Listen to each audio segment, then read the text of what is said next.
Taking a look at the Wisconsin Badgers as they head into this season, a team that was as high scoring as they've been in recent memory. You have to go back a half a century to see a higher scoring Badger team than the more than 80 points that they averaged last season. They do bring back John Blackwell. Obviously, you lose John Tonje, who had such a fabulous year as a transfer, but the transfer list is impressive again this year. Andrew Rohde from Virginia. You see Austin Rapp there, who was the West Coast Conference Freshman of the Year at Portland. So a really good roster for Greg Gard, who joins us now.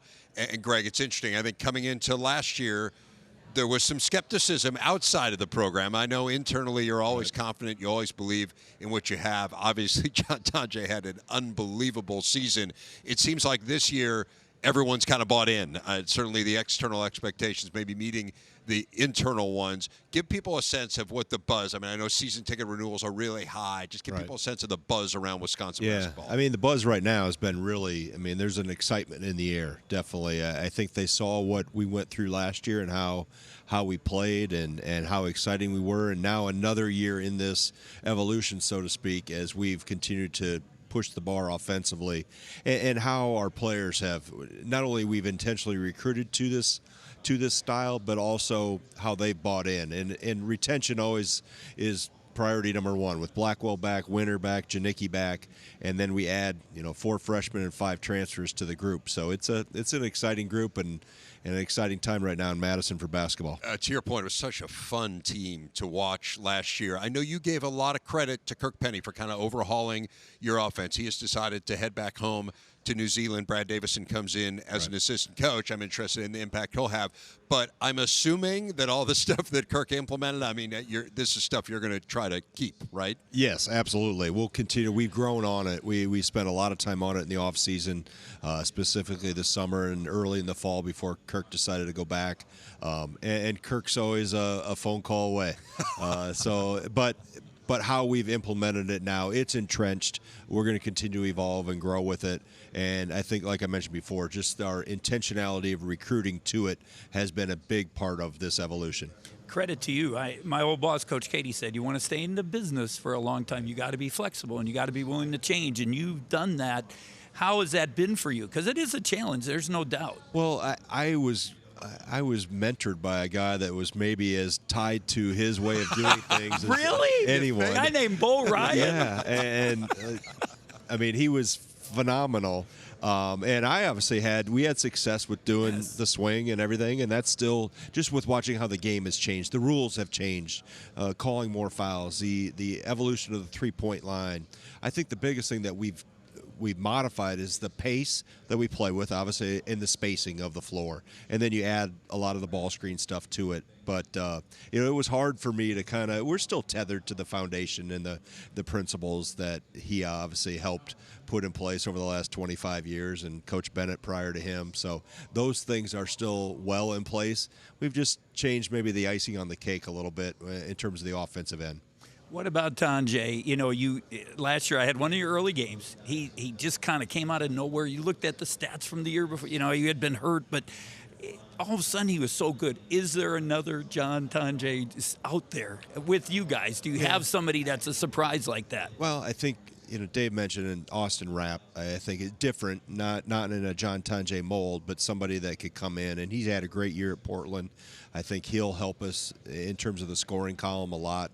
Andrew Rohde comes in from Virginia. I went to St. Thomas to acquire his offensive game, and then he went to Virginia to learn defense, and now he's coming back to us as a finished product. So he's been good. And Nick Boyd, I think from San Diego State, I haven't had a point guard that has that command and that speed in a while, and his ability to lead. He's had great success. He was with San Diego State out there and at Florida Atlantic in their Final Four run. So he understands and knows what success looks like. And then you have all the other pieces around him. We talked about Winter and Blackwell that are, I think, poised for really breakout, really, really good years. And we have as much depth and size as we've had across the board. We're big at the guard position too. So you got to stay healthy and you've got to play well.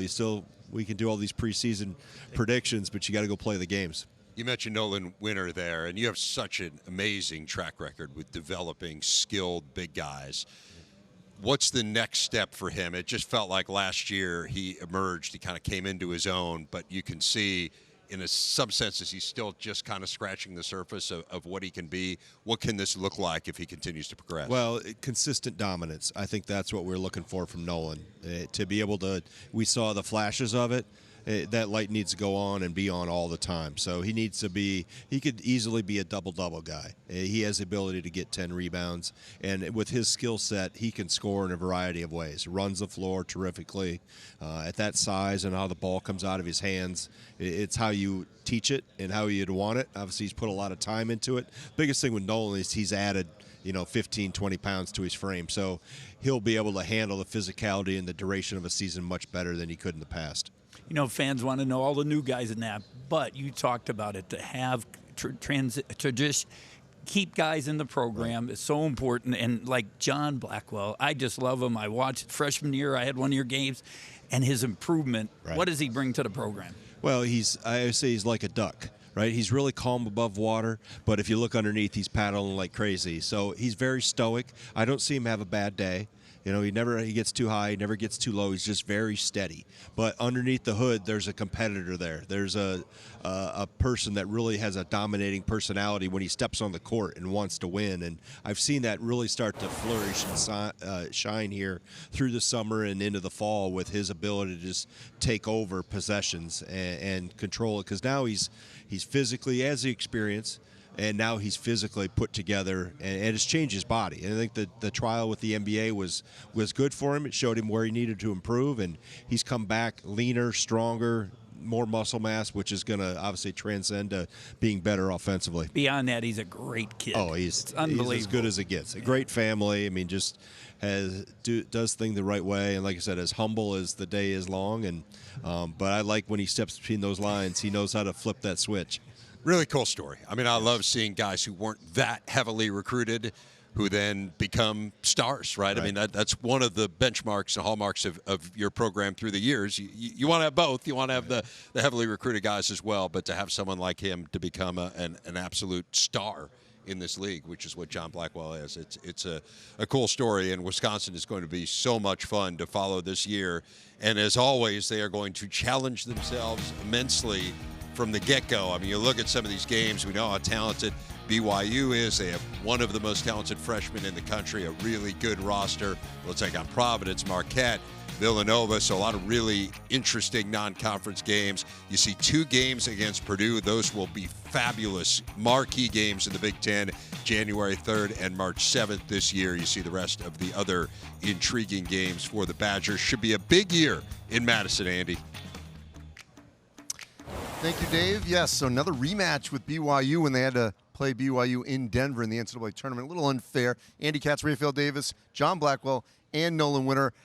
You couldn't hear this, but Coach Gard referenced you, a little analogy, said you were a little bit like a duck, that calm above the water, but below we don't see, all the paddling going on with those flippers.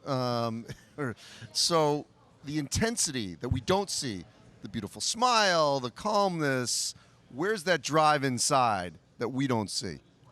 Well, it just comes from my family. It comes from just growing up, playing against my brothers. I got 2 brothers, so you know how that is, just playing against them in the park and all type of things outside, playing against my cousins, just fighting, losing to them and just fighting. I mean, that's just what it comes down to, just all that drive inside me, just playing against my brothers and my friends growing up. And Nolan, like John, you're ready to take that baton. And this is the beauty of Wisconsin's program. Few programs have guys that stay and wait their turn. It's your turn. How ready are you for it? I'm ready. I mean, ever since I was a little kid, I've kind of dreamed of being one of the dudes on a team, looking up to all the guys when I was little, sitting in the stands, watching from afar, now being able to be that person. It's a dream come true. It's a true blessing, and I can't wait to get going with my guys this season. I know you can't wait to get going because now both of you guys are the guys, but what changes when you become the guy is now you're the guy on the scouting report. Now you're going to be seeing those double teams. Now you're going to be seeing the opposing team's best defender. And we heard Coach just say he expects you to be a double-double guy every night. Where has your game grown this offseason? What was that point of emphasis for you to be ready for this year? Yeah, for me, I think it was just getting stronger.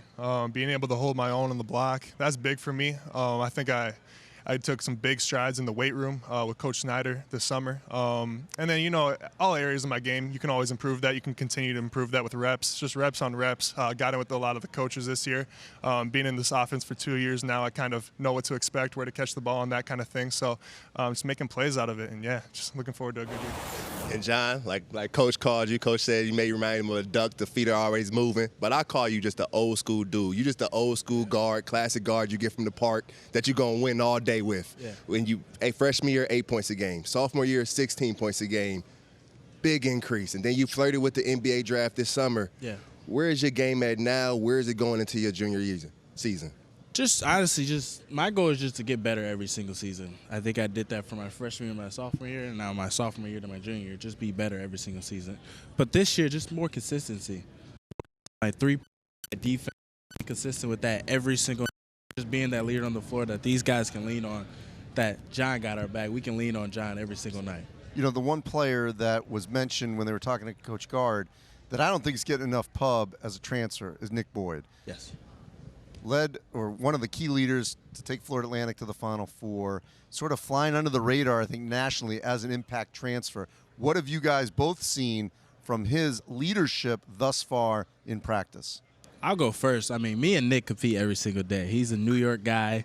You know, he talks a lot. So, like, I just love that because we say this all the time, iron sharpens iron. So Nick pushes me every single day to get better, to go at him, to be on my best, or I'll get exposed. If he's not on his best, he'll get exposed.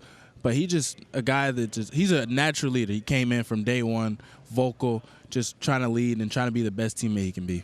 Yeah, I mean, piggybacking off of what he said, just super vocal. Came in day one, and it felt like he'd been here for a couple of years already. I mean, he was using his voice. He was kind of commanding and righting the ship, and that's what we need, especially in a point guard for, you know, when games go southward or something, we got someone to lean on and to look to, and that's our guy.